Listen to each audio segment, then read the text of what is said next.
Hi, everybody. Good morning, and thanks for being here today. Um, my topic today, like Nicole mentioned, is going to be talking about what machine learning.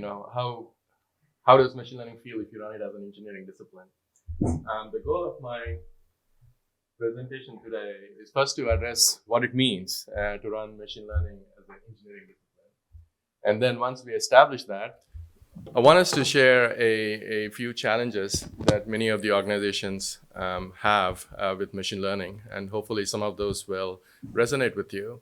So once we establish the challenges, then you have to come up with a vision for your organization about where is that you want to go from a MLOps perspective. So I want to go over that. And then the next few slides will talk a little bit about how we want to go execute so we can achieve that vision. And finally, I'll wrap it up with a quick summary.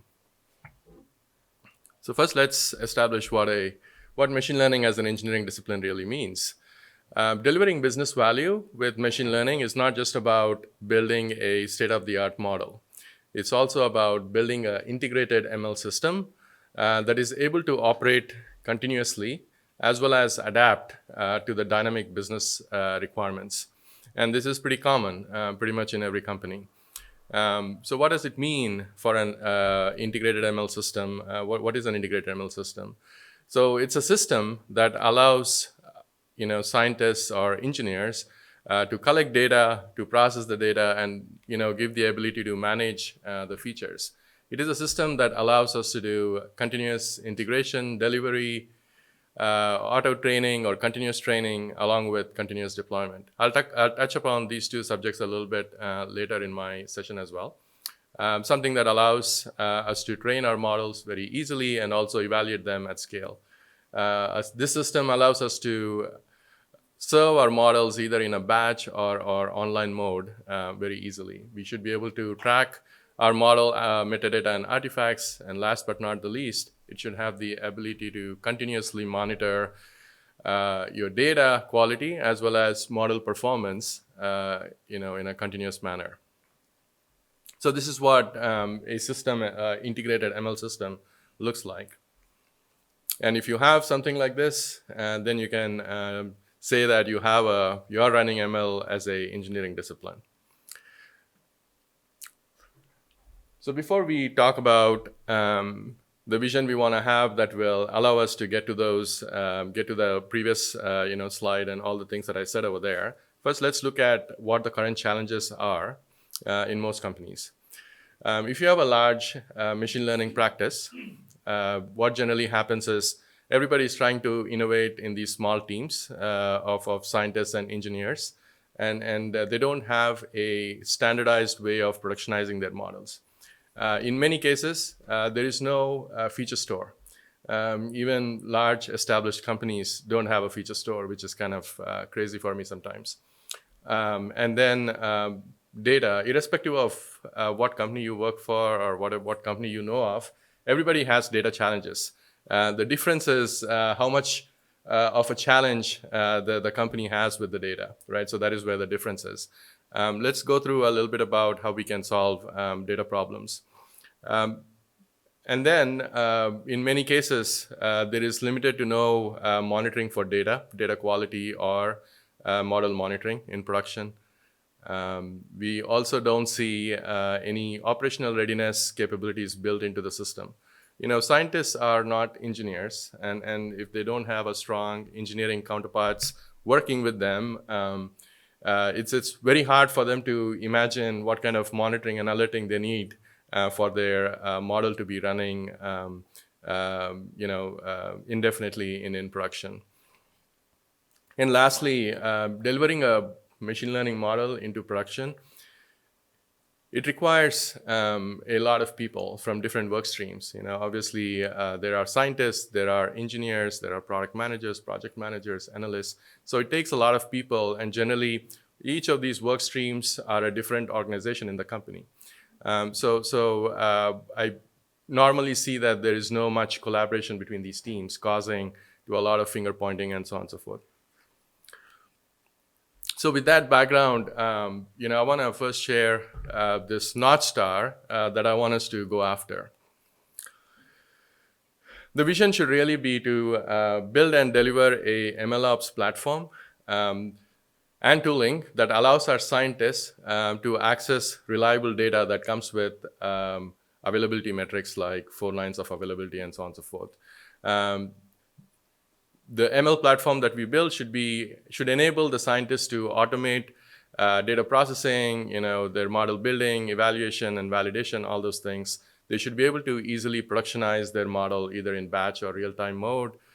They should be able to continuously monitor their data and model all the time. And it should also enable the scientists to have a trigger-based mechanism to auto-train their models. And I'll talk about this in a minute in a bit more detail. So, at a high level, if you abstract this away, I like to take this analogy of a ML factory. The idea is, what I'm proposing here, the scientists will bring their model to this ML factory, and they manufacture the various parts of the model in an automated manner. And then after running a bunch of quality checks, they deploy it in production, or it's ready for consumption.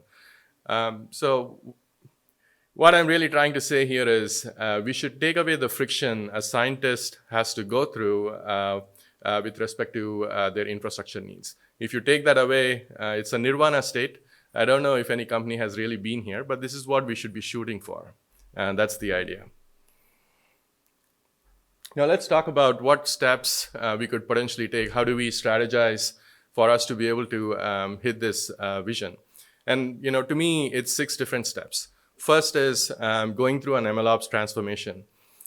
We need to come up with a unique way that works for your company to transform how you do MLOps in such a way that every team within your data science organization is using the same technology, same platform to productionize your models. The second one to me is feature engineering. So spending or evaluating a purpose-built or data science purpose-built feature store and building one and managing that feature store is going to help in many, many ways. And many companies have the problem with the skew between training and serving.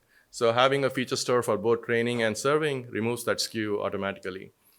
From a data perspective, you really want to drive your data engineering teams to operate with data as a product mindset. And I'll talk about what that means also in a bit of time. And then data and model monitoring, we need to have comprehensive data quality and model monitoring capabilities. We need to have a tier-based approach for determining how much support a model requires. A real-time model, let's say a recommender system, might require 24/7 support because for most e-commerce companies, recommender systems result in a lot of revenue. So you want to have 24/7 support, mostly from the engineers, in some cases scientists as well. And lastly, you really want to execute as a product team. With all the various work streams involved in each team, you want to be able to execute as a product team. For each of these things that I just talked about, I want to first touch on the MLOps transformation and how this plan looks like. And this is the high-level reference architectural pattern that I've used quite successfully within my organizations. The front and center of this entire architectural pattern, as you can see, is the feature store. If you are able to build ingestion capabilities, data ingestion capabilities into the feature store, then you can easily serve from this feature store both in batch and real time. And you can also use the same feature store for your training purposes. And then you need to have a pretty strong workflow orchestration capability. Lots of products like Airflow and Kubeflow provide this capability. There are quite a few cloud-native serverless technologies as well that allow workflow orchestration these days. So standardizing on the workflow orchestration capability is very important. From a data quality and model monitoring perspective, many companies, even the established ones, they try to build their own data quality monitoring or their own model monitoring capabilities. There are so many startups out there, and there's quite a bit of activity in the industry right now around doing unsupervised learning of your data and pointing out any data anomalies, right? So if if your company has that ability to build those kind of things, and you should go ahead and build it. It's probably cheaper and maybe works better. But then there are quite a few tools out there which I've used in the past, vendor supplied tools, which allow you to monitor both your model as well as data quality. So having some of these capabilities available for each and every team within your organization, and giving them some guidance on how they should be productionizing their models using this reference architecture helps a lot.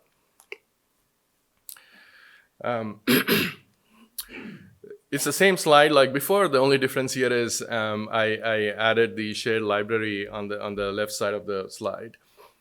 I don't like to give my scientists or my ML engineers access to the feature store or the workflow orchestration engine and whatnot directly. Mainly because if you're operating in a cloud environment or a on-prem environment, you intentionally or unintentionally, in many cases it's unintentionally, people might spin up a service or a model within Kubeflow or even in an Airflow cluster and use up all the resources. Or it can just keep adding several pods in the Kubernetes cluster without your knowledge. Or you run a wild query on your feature store, hogging up all the CPU and memory on the feature store nodes. So the point here is you want to have some guardrails. You want to have some control over how the feature store and the other technologies that you built are accessed and used by your users, in this case, the scientists and ML engineers. So the shared library allows that. And if you kind of abstract away the work each team, a ML team does, everybody is looking to ingest data, everybody is looking to build a model, evaluate a model, and productionize a model. So there are some of these capabilities that you can actually automate. And if you provide a single line code, for example, to ingest data from a well-known data source within your company, you don't have to, each team doesn't have to innovate how to ingest the data. They can just call this function from the shared library and they can do that. If you want to do hyperparameter tuning, again, that's a capability that you can provide through shared library, thereby reducing the amount of time somebody spends in writing their own hyperparameter tuning capabilities. So on and so forth. So it gives you a lot of flexibility and control and velocity too, having a shared library like that. This is just a double click on the reference architecture. It shows, if you look at the left side, there are numerous data sources. There is a batch data store, there is a streaming data source, and there are probably, you are ingesting data from social media sites like Facebook or Instagram, etc. But the whole idea is you ingest all of this data into the feature store, and you manage your features within the feature store. And then you also serve from that feature store, right? So you're training, you're building your models, everything is based on what's in the feature store.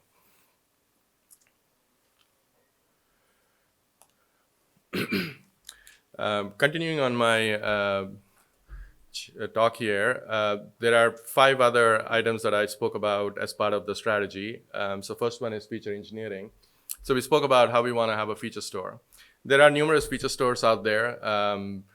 Some of the popular ones that I've used is the cloud native, Google Cloud Native Vertex AI feature store, which I believe works really well.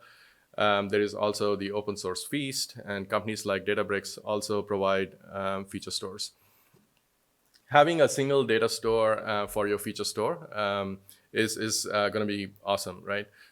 If you look at the Vertex AI feature store in the Google Cloud, it allows you to serve your models either in batch or online mode pretty easily. It's a single line of code to do it. And the backend for the system is BigQuery and Bigtable. Bigtable is a NoSQL database. It's pretty fast. BigQuery, as you probably know, is a data warehouse, right? So they automatically move the data between BigQuery and Bigtable for you, so you can serve either in a real-time mode or a batch mode very easily. So that gives you a lot of velocity, so you don't have to really manage the data store so much. And another major part of a feature store is, if you are a large e-commerce company, something like a order ID or a SKU ID is something a lot of the models within your company leverage. There is no reason why every team within your organization should create their own order ID feature or a SKU ID feature. If you had a centralized managed feature store, that team that is managing the feature store can actually build and manage those features for the entire company. So if you create these features once, everybody is going to use it, and since they are managed, the quality is assured. The next one is data availability.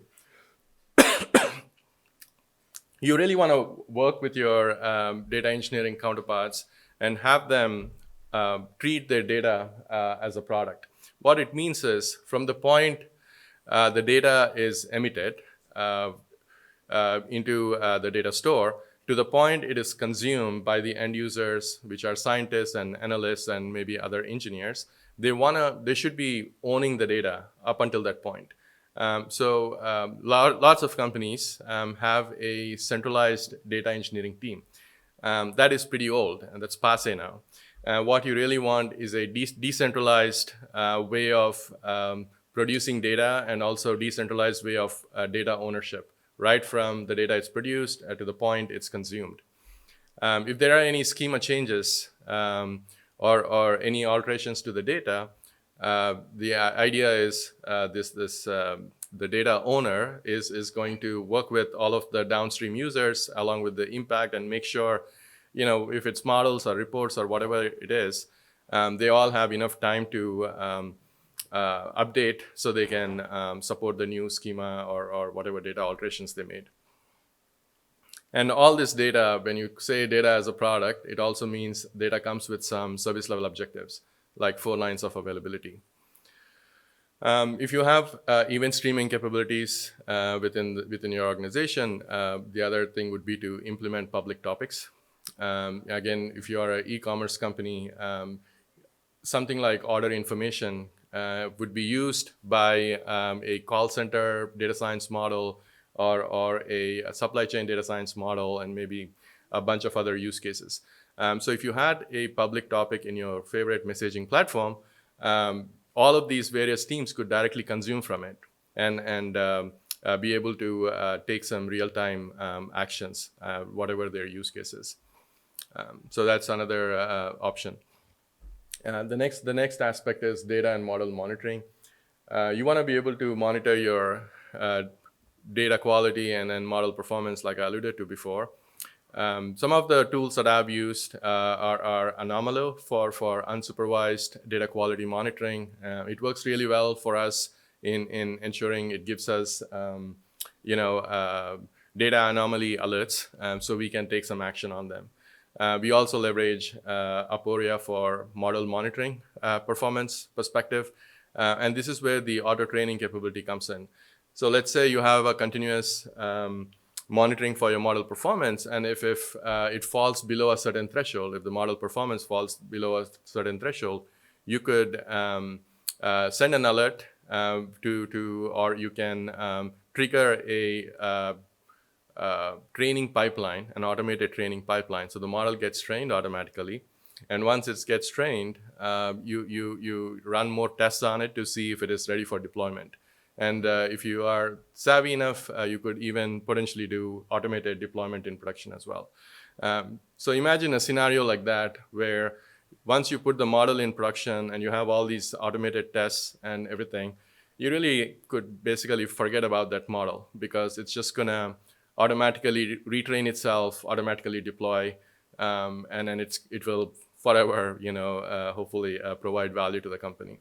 So that is the goal you could aspire for with having data and model monitoring. From an operational readiness perspective, you really want to build a template for your users before moving the model into production.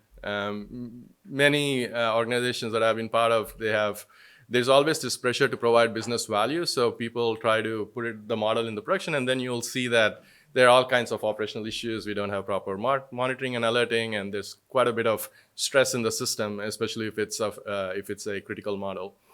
So you really want to provide a template for your users so they exhaustively go through it and ensure they have enough quality controls or monitoring and alerting capabilities built into it.